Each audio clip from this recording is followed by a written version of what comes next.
네, 검찰의 보안 수사권에 대한 사회적 관심을 촉발시킨 장윤기 사건 수사 상황도 짚어보도록 하겠습니다. 키워드는 경찰 게이트로 정해봤습니다. 이 여고생을 살해한 장윤기의 아버지가 경찰 수사에 개입한 정황이 속속 드러나면서 경찰 가족에 대한 봐주기 수사 논란까지 벌어졌습니다. 결국 오늘 새벽에 경찰청장 직무대행이 미국 출장에서 조기 귀국해서 고개를 숙였습니다. 국민 여러분께 심려를 끼쳐드려 매우 송구스럽게 생각을 합니다. 이번 사안의 엄중함을 인식하고 있습니다. 금일 오전에 경찰 지휘부 화상회의를 소집했고 그때 보다 더 자세한 말씀을 드리도록 하겠습니다. 네, 함께할 분들 소개하도록 하겠습니다. 오윤성 순천향대 경찰행정학과 교수, 최보윤 조선일보 문화보 기자, 서정빈 변호사 나오셨습니다. 안녕하십니까? 안녕하세요. 네, 장윤기의 현직 경찰관 아버지가 장윤기가 긴급 체포된 후에 검찰에 송치되기 전까지 열흘 사이에 장윤기와 세 차례 접견한 정황이 확인이 됐습니다. 장윤기가 긴급 체포된 다음 날 오전에 처음 접견을 했고요. 이틀 후에 또 접견을 했고 그리고 5일 후에 검찰 송치 전날 저녁에 접견을 한 겁니다. 이 장윤기의 아버지는 접견 전에 경찰에 미리 연락도 했다고 하는데요. 아들 장윤기를 보려고 한다면서 접견이 가능한지 물어보면서 경찰에서 접견 가능 여부와 가능한 시간까지 또 알려줬다는 겁니다. 자, 서정빈 변호사님, 장윤기는요 살인 피해자고 아버지는 아무리 경찰이기는 하지만 가족이고 경찰인데 열흘 사이에 세 번이나 만나게 해줬네요. 네, 그렇습니다. 그리고 그 과정에 있어서도 상당히 좀 편의를 제공했다라고 보여집니다. 사실 보통의 피의자 가족들이 유치장 접견을 갈 때 허탕을 치는 경우들이 많습니다. 예. 조사가 진행이 되고 있으면 접견을 할 수가 없는 경우들이 흔하고 특히나 이런 강력 사건 같은 경우에는 조사 시간이 길기도 하고 때로는 현장 검증을 나가기도 하기 때문에 가족들이 갔다가 마냥 기다리거나 혹은 접견을 못하고 돌아오는 경우들도 있는데 사전에 이런 정보들을 교환을 하면서 접견이 가능하도록 상당한 편의를 제공했다라는 점이 일단 또 문제로 지적이 될 수 있을 것 같습니다. 예. 사실 그것보다도 더 큰 문제가 당시에 장윤기 아버지가 이미 수사의 초기부터 이 증거인멸을 계속 해왔던 상황입니다. 당시 수사 상황이 정상적으로 진행이 됐다라고 한다면 그래서 경찰에서 그러한 정황을 포착을 했다라고 한다면 면회를 제한해야 되는 그런 상황입니다. 증거인멸 등의 우려를 이유로 해서 제한을 해야 되는데 오히려 지금 드러나고 있는 상황들은 경찰이 이제 장윤기 아버지와 정보를 공유하면서 증거인멸을 도왔다라는 그런 의혹들이 보여지고 있기 때문에 더욱 큰 문제가 있는 거죠. 네, 교수님, 그러니까 세 번이나 아들을 유치장에서 만났던 겁니다. 보는 눈도 맞는데 아버지는 아들을 만나서 무슨 얘기를 했었던 걸까요?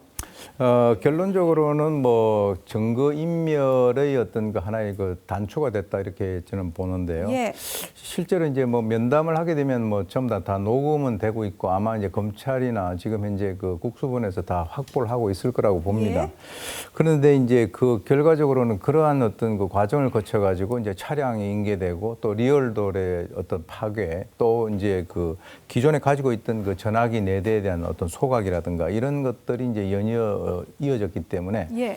결과적으로는 이 강간살인을 입증할 수 있는 그 주요 증거물에 대한 그 인멸이 이제 지속적으로 이루어졌다라고 하는 것인데 저희가 좀 주목을 해야 될 것은 이제 이 장윤기 아버지가 이런 얘기를 했다라고 그래요. 네. 자기 아들이 그 성범죄와 연관이 되는 것을 상당히 좀 그 두려워했다 이렇게 얘기가 나오는 것을 봐서는 뭐 결과적으로는 이제 아마 장윤기 아버지 같은 경우는 현직 경찰관이니까 일반 살인과 강간 살인에 있어서의 어떤 그 처벌에 있어서의 수위에 대해서 상당히 좀 생각을 한 것은 아닐까라고 추정을 해봅니다. 네. 지금 일부 보도를 통해서 유치장 접견 당시 장윤기 아버지와 장윤기의 대화 내용이 전해지고 있는데요. 장윤기 아버지가 이 차량 블랙박스 메모리 카드 어떻게 했냐 이 장윤기 아들에게 물어보니까 아들이 모르겠다 이렇게 취지로 답을 했다는 겁니다. 그러니까 최보인 기자님 지금 이 대화에서 나오는 블랙박스 메모리 카드가 이 검찰도 경찰도 찾지 못한 그 카드를 말하는 거죠. 네, 그렇습니다. 아주 중요한 증거를 말하는데요. 그 경찰은 장윤기를 지난 5월 5일 체포를 한 뒤에 차량을 수색을 했습니다. 예. 하지만 말씀하셨듯이 내장형 블랙박스의 메모리 카드는 확보하지 못했습니다. 중요한 것은 장윤기가 범행을 하기 위해서 갖고 다녔던 차량이 바로 아버지 장경감의 소유의 차량이었는데요. 처음에 그 경찰 이야기를 들어보니 맨 처음 차량 조사를 해보니까 소유자가 아버지로 떴다. 그래서 이게 어떻게 된 것이냐라고 추적을 하면서 이런 사건들 은폐와 모든 정황이 일어난 것이 아닌가 이런 생각이 또 들기도 합니다. 예. 그래서 이후에 검찰이 다시 조사를 해봤지만 역시나 메모리 카드는 찾지 못했고 검찰은 2025년에 장윤기가 그 전에 타고 다녔던 차량만 다시 수색해서 잡았던 카드를 확보한 상황이었습니다. 결국 검경 모두 범행 당일에 운행 상황이 찍힌 메모리 카드는 확보하지 못한 것입니다. 차량을 타고 피해자를 미행하고 납치까지 시도한 만큼 아주 중요한 성범죄 정황이 담겨 있을 수 있는데 네. 그 중요한 증거가 없어졌다는 것이죠. 네, 오유선 교수님, 저희 앞서서 결박 도구로 쓰였을 것으로 추측이 됐던 케이블 타이는 아버지 집에서 이제 발견이 됐잖아요. 그러니까 아버지가 숨긴 것인데 지금 블랙박스 메모리 카드는 아버지도 모른다고 하거든요. 그렇게 되면은 아버지가 숨긴 것 아니냐 이런 추측이 있었는데 이건 또 아닌 게 되는 건가요? 글쎄요. 지금 이제 이 두 사람 간에 있어서의 그 어떤 면담 과정을 아까 말씀드렸습니다만 전부 다 녹음이 됐기 때문에 무슨 얘기를 주고받은 것은 바로 확인을 할 수 있습니다. 예. 근데 저는 좀 주목을 하고 싶은 것이 이 장윤기가 아버지가 이 블랙박스의 행방에 대해서 물었을 때 모른다라고 얘기를 했거든요. 근데 여기에서 대한 정확한 그 답변은 어디에 있다라든지 예. 아니면 버렸다든가 이렇게 얘기가 나와야 되는데 모르겠다라고 하는 것은 아버지에게도 정확한 얘기를 갖다 하게 되면 거기서 바로 어떤 그 조치가 취해질 것이다라고 하는 것을 예상을 해서 그렇게 얘기를 한 것으로 보이는데 지금 이제 그 장윤기 아버지의 입장에서도 지금 블랙박스를 모른다라고 얘기하고 있지 않습니까? 근데 경찰과 검찰의 입장은 좀 다릅니다. 경찰은 원래부터 없었을 가능성에 대해서 이제 그 무게를 두고 있고 예. 아마 지금은 또 이제 입장이 바뀌었는지는 모르겠으나 검찰 입장에서는 지금 이제 이 아버지가 이 블랙박스 행방을 묻고 난 이후에 또 증거를 숨기려고 한 것은 아닌지에 대해서 현재 조사를 계속하고 있습니다. 네.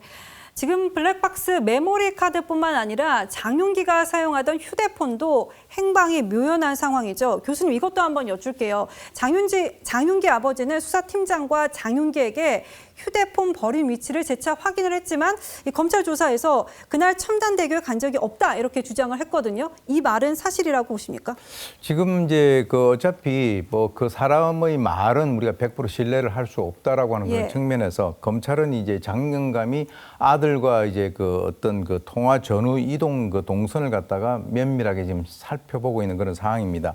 실제로 이 범행 장소 주변이었던 아들의 원룸 그 주변 등지를 갔고요. 그리고 이제 이동 반경을 보니까 이 장윤기가 휴대전화를 버린 그 강변하고 멀지 않았다라고 하는 그 점에 주목을 하고 있는 그런 상황인데요. 예. 지금 현재 일단 뭐 검찰의 보안 수사 과정에서 장윤기 아버지는 자기는 거기에 간 적이 없다라고 이제 부인을 하고 있습니다. 그래서 이제 검찰은 기지국 반경 약 한 500m 이 내에 있어서의 휴대전화 전파 송수신 기록을 토대로 해서 과연 이쪽에 접근을 했는가를 갖다 교차 검증을 하고 있는데 지금 이제 수사 진척 사항에 따라 가지고 검찰은 바로 이제 이 장윤기의 아버지를 소환해서 참고인으로 조사를 할 예정이라고 하니까 이와 연관된 것을 추가적으로 들여다볼 예정입니다. 네.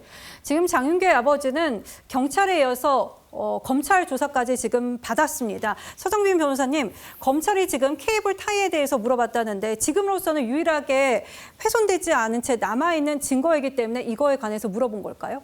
네, 그렇게 이해할 수 있을 것 같습니다.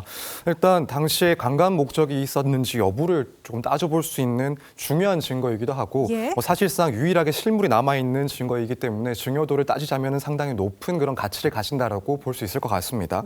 뭐 다른 증거들을 한번 보면은 결국 리얼돌 같은 경우에는 당시에 뭐 수집 과정에서 증거를 채취하는 과정에서 영상은 남아있고 하지만 실물은 폐기가 됐습니다. 예. 또 한편으로는 장윤기가 과거에 사용했던 그 휴대전화 역시 모두 폐기가 됐고요. 뭐 그 밖에 CCTV CCTV와 같은 그런 정황 증거들이 있는 상황 정도인데 이때 이제 결국에는 이 케이블 타이가 실물로서 존재하는 유일한 증거라고 볼 수 있기 때문에 그 가치가 상당히 높다라는 것은 너무 당연한 이야기이기도 하고 예. 또 한편으로는 지금 다른 증거 자료들과 비교를 했을 때도 결국 당시에 성범죄 목적이 있었는지 여부를 보다 유력하게 조금 추측해 볼 수 있는 그런 증거에 해당을 합니다. 네. 그만큼 중요한 가치를 갖는 증거이기 때문에 여기에 대해서 이걸 수습하는 과정에서 수사팀과의 그런 정보 공유가 있었는지 혹은 내용을 서로 함께 하면서 도움을 받았는지 이 부분을 조사해야 되는 부분이 상당히 중요하기 때문에 집중적으로 오늘 이번에 진술을 한번 물어본 것으로 보여집니다. 네, 이 앞서 경찰 수사 과정에서 증거가 누락된 과정에 대한 새로운 증언이 또 나오기도 했습니다.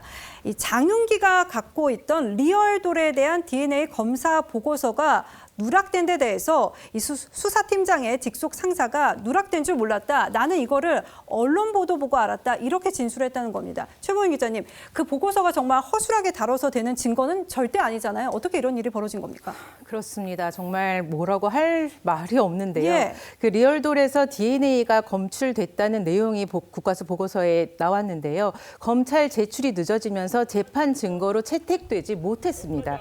그런데 아까 오윤성 교수님께서도 말씀하셨듯이 이렇게 되면 경찰이 적용한 일반 살인이 아니라 강간 살인을 적용할 수 있는 아주 중요한 증거임에도 불구하고 그것이 빠졌다는 것이죠. 그렇게 되면은 지금 여러 가지 은폐 정황과 그리고 이렇게 증거 인멸과 이런 제출 문제 이런 것들이 계속 또 문제시 될 수 있습니다. 그래서 지금 광산 경찰서장 전 경찰과장을 비롯해서 수사과장 등 모두 6명이 모두 8명이 대기 발령이 난 상태이기도 합니다. 네.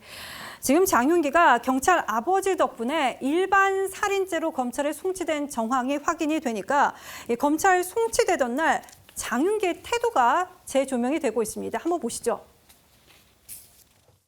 지금 심정이 어떠십니까? 죄송합니다. 스토킹 녀석 왜 찾아갔습니까? 범행 동기는 뭡니까? 반성하고 범죄 있나요? 아닙니까? 뉘우치고 있나요? 할 말 있습니까? 하고 싶어요. 주세요. 증거인멸 왜 했습니까? 네, 이때 장윤기가 얼굴을 가리지 않은 이유가 그저 반성이 없어서라고 생각을 했는데 지금 보니까 그냥 가리지 않은 정도가 아니라 굉장히 머리도 깔끔하고 단장을 하고 나온 듯한 느낌까지 들거든요. 교수님은 어떻게 보셨습니까?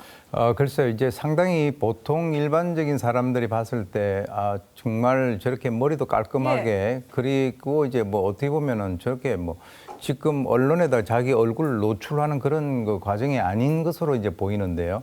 저 일각에서는 저게 혹시 그 아버지가 뭐 경찰이니까 뭐 자기가 자신감이 있어서 그렇게 한 것은 아닌가 이렇게 뭐 얘기를 갖다 하는 분도 있습니다만 예. 제가 볼 땐 조금 다르게 봅니다. 왜냐하면 지금 이제 그 이 장윤기 입장에서는 자기는 강간살인을 하려고 이제 했었었는데 경찰에서 수사를 받는 그 과정에서 이게 일반 살인 쪽으로 돌아간단 말이죠. 예. 그러면 적어도 이제 범인의 입장에서는 자기의 행동에 대해서 어느 정도 처벌을 받을까라고 하는 것을 갖다가 가늠하는 것이 관심에 있어서 주 초점이라고요. 예. 그런데 이제 일반 살인과 이 강간 살인을 우리가 이제 뭐 많이 비교를 했었습니다만 엄청난 차이가 나니까 이것을 우리가 일종의 심리학적으로는 기준점 대비 효과라고 합니다. 그게 무슨 말이냐면 예.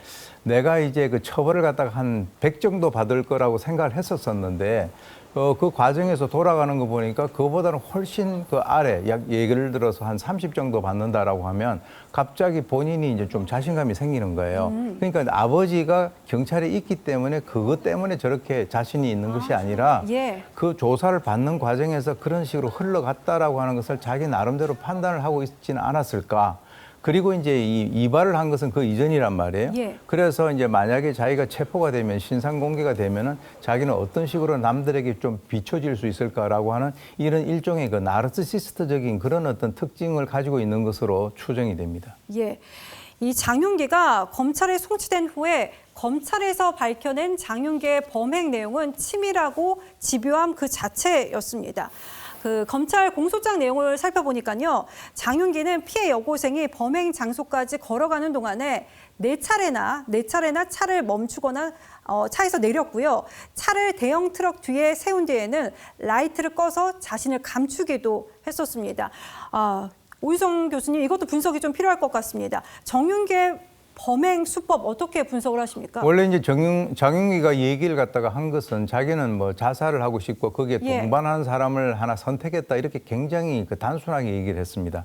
근데 실제로 이제 이 내용들을 보게 되면은 피해자를 발견하고 살해를 하는 데까지 그 어떤 거리가 한 1.2km 정도 되고요.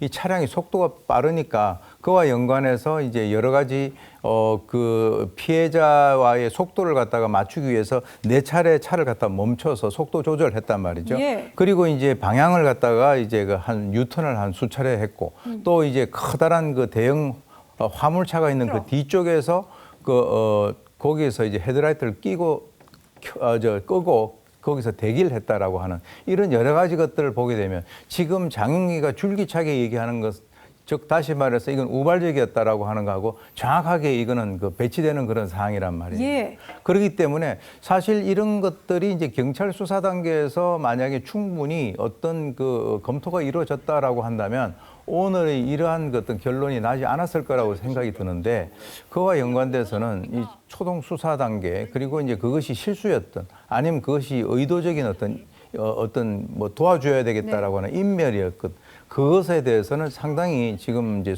경찰 수사에 있어서의 문제점을 그대로 드러내고 있다라고 봅니다. 네, 교수님께서도 경찰 수사에 대한 문제점을 지적해 주셨는데 최보영 기자님, 그런데 정말 경찰 수사 결과대로였다면은 장윤기의 죗값은 제대로 물을 수 없을 뻔했었습니다. 대책이 필요해 보입니다.